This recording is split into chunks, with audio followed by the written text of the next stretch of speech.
What's up? Brandon Lilly here. Going to be talking today about meet day, or the last 24 hours before a meet.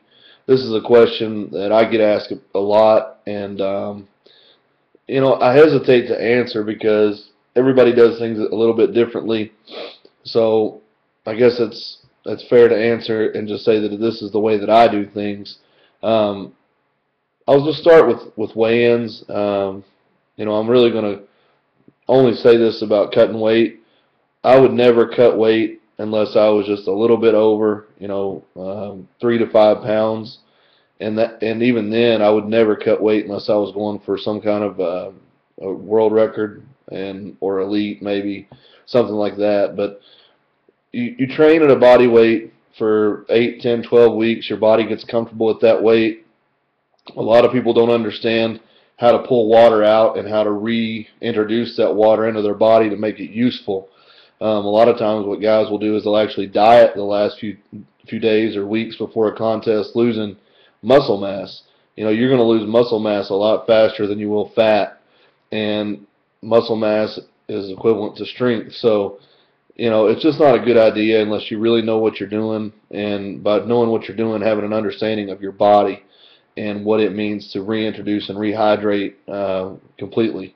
Because any amount of dehydration is automatic strength loss. You don't have to be a rocket scientist to understand that. So that being said, this is where I'll go from where I weigh in. I weigh in usually with a 24-hour weigh-in. I get there, whenever the weigh-ins begin. Get my weight. It's usually in the morning. That way I wake up the lightest that I will be throughout the day, get weighed in. And a lot of mistakes, or one of the mistakes that I see a lot of guys doing is they start just slamming fluid. And what happens then is you just automatically send your bladder into hyperdrive, and you'll just start pissing everything back out. So what you want to do is you want to take in maybe 20 to 32 ounces every hour. Sip it steadily. Get the fluid in there consistently. Everything really in life and in powerlifting is in moderation. If you sit there and you try to jug 2 gallons right away, you're going to be spending the rest of the day pissing. So really take the time to just dedicate 20 to 32 ounces every hour. Sip it slowly. I see a lot of guys taking in Gatorade, things like that. That's all fine and well, but that's a lot of sugar. That's a lot of electrolytes that can actually imbalance you the other way. So what I recommend, and actually I've done this the last few contests, is I'll take glycerin. You can get it at Rite Aid or any over-the-counter pharmacy. It's around $4 or $5, and put a tablespoon in 20 ounces of water. And what that does is it actually pulls water out of your stomach and pulls it into the muscles and helps hydrate the muscles.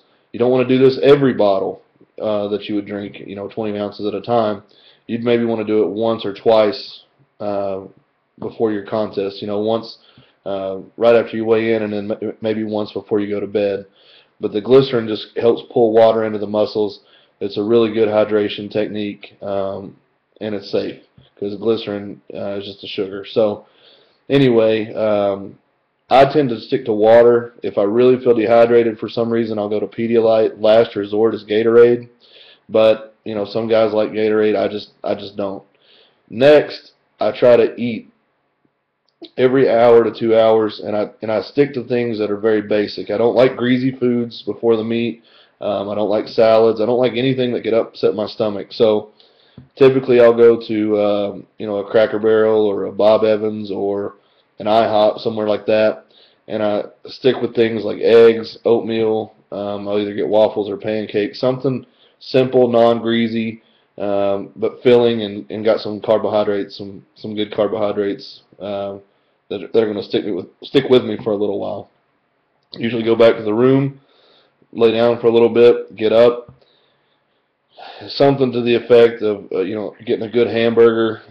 Last resort would be like McDonald's or Wendy's, but a good place like Applebee's, Outback. Some place is going to have a nice $10, $12 burgers. That's something that's actually going to be a good quality sirloin. And again, you're going to have things like, I always get a baked potato with it. I don't want the fries, and I pass on the salad, so I might get 2 baked potatoes or something like that. and I repeat that, 3 to 4 times throughout the day. I avoid protein shakes altogether. The day before a meet, I don't want anything, like I said, that could upset my stomach. And at night, I'll usually go out. My favorite meal before a contest is hibachi. That way I can get a lot of extra white rice or fried rice and a fair amount of steak and a few vegetables just to stay in the system. But yeah, that's it for the day before weigh-ins. The day of the contest, I have a ritual. I usually get up around 5:30 or 6 o'clock by myself, and I'll go to McDonald's. And I go to McDonald's there because I get something that I know is safe. It's never made me sick. Never had any issues with digestion of this, and it tends to carry me at least through the squat. So what I'll usually do when I go there is I'll get a coffee, black, and I'll have a tall orange juice, and I'll usually get 2 bacon, egg, and cheese biscuits, and some breakfast burritos, 2 of them. So I have 2 and 2. And then I'll bring one more with me to the meet. So I'll have this around 6 o'clock in the morning. Meets usually start around 9. And, my flight usually starts in the second or third flight, depending on how many lifters there are. So when I get to the meet at around 9 a.m., right at the start of the meet, I'll eat the next biscuit. And at this point, I've had 3 biscuits and 2 burritos and the coffee and the orange juice, and I've been drinking water constantly. On meet day, you cannot get enough water, and actually the day before, you can't catch up once you get going. So hydrate well and stay ahead of the game as far as hydration goes. After squats, or after each squat attempt, I don't do it after every warm-up, but after each squat attempt, I'll either have like a granola bar, like the Quaker oats and chocolate chips or something like that, and that's my favorite. Or I'll have Snickers maybe, just something with good, quick carbs, simple sugars. And then after bench, a simple trick that you can do for a lot of guys that are in gear. This was something that I did when I was competing in a bench shirt. Was I would really drink a lot of water, and I would really eat 2 or 3 sandwiches right after I squatted to fill my stomach up as much as I possibly could, and try to just get it a half inch or an inch of distension in the stomach, just so I could touch a little bit higher. On the raw side, I actually don't touch on the bubble of my stomach, so it's not as necessary there for me. So after the squats, like I said, I'll continue to eat the granola bars or the Snickers or something. But after the bench press, it seems like there's always such a lag in the bench press to the deadlifts. So I'll usually eat a meal, something that I rely on, like Subway has always been a safe go-to for me. I usually get a foot long to 2 foot longs of the pizza sub. That's a safe bet for me. I've never had any issues digesting that or getting sick. Something else that I'll get is just the simple chicken sandwiches, no mayonnaise, maybe ketchup, something like that from Wendy's or McDonald's. Just as plain as I can get, because the last thing I want at this point is to have something just sitting heavy on my stomach that makes me feel like crap. I want to go out and I want to deadlift. I want to feel strong, but I don't want to feel bad. So also at this point, I'll allow myself to have a Coke, something like that, just to have the sugar, kind of energize you a little bit, keep you going.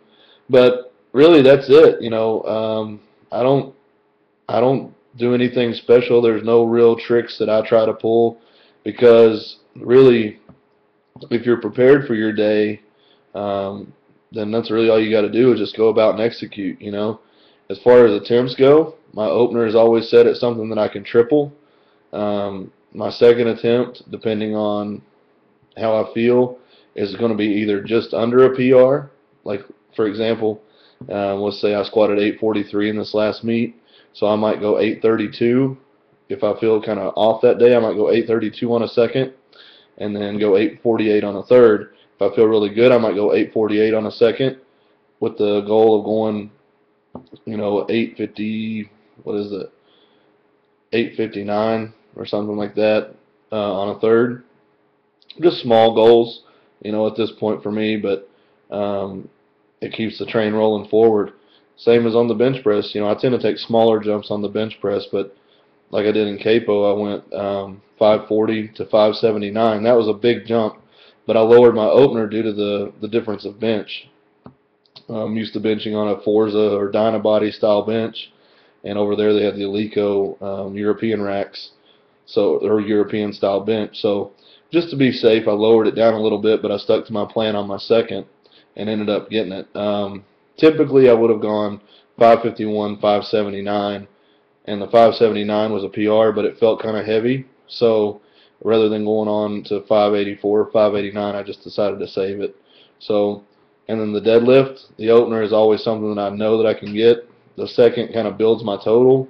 You know, the second attempt at Capo gave me 22:10 for a PR, which was the goal, and then the third was just icing on the cake, and that was what put me to the 22:37. So really, if you go about your meet methodically and you know what you can do, you don't approach it with the concept of, well, you know, I squatted 850 my last meet, I have to squat 900 this meet.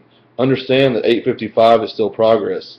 Don't go into your meet with any other idea of what you're going to do than your opener. And make sure that your opener is something that you can pretty much at least double, if not triple. And set yourself up for PRs on your third. And you do that, you're going to have a good day. You're not going to bomb in meets. And bombing in meets, people say you learn stuff. You do learn things, but you know what? You learn a lot more from success. So by having the success in training that carries over into your lifting on the platform, you can go back and say, you know what, this worked, so I'm going to keep building upon that success rather than, wow, this didn't work and I don't know what works, as if you bomb the meet. So success breeds success, and having a successful meet will build a successful training cycle the next time, which will build a successful meet the next time, and so on. Don't buy into the fact that failure leads to success, because it doesn't always happen in powerlifting. Failure sometimes leads you to more questions. So stay stay conservative in the meets, keep hitting PRs, set up your training for the next cycle and the next cycle and the next cycle. Thanks a lot for watching. I'll catch you guys next time.